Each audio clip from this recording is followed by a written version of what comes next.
Bonjour, je suis Sylvain Attard, le chef du service gestion de proximité à la direction de la voirie de Limoges Métropole, service qui assure notamment la propreté urbaine et la maintenance des voies.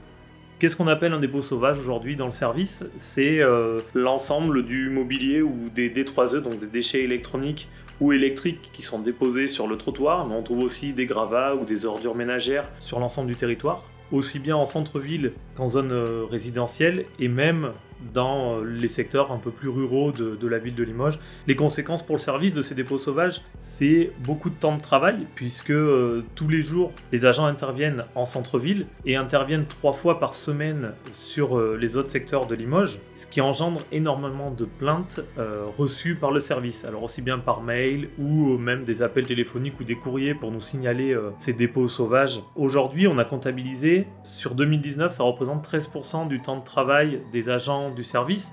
Pour avoir une mesure un peu plus précise, 13%, ça représente une demi-journée de travail par semaine par agent du service.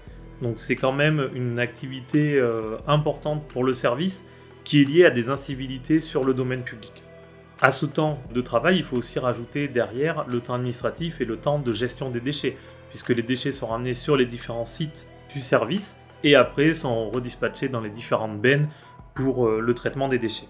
Le but de la campagne est de faire prendre conscience, d'une part, qu'il y a un gros travail réalisé par les agents et qui n'est pas forcément visible par les riverains, mais aussi de rappeler qu'il s'agit d'incivilité. D'un point de vue plus global, et notamment pour l'environnement, il est quand même plus approprié d'amener des déchets en déchetterie qui sont à disposition sur l'ensemble du territoire de Limoges Métropole.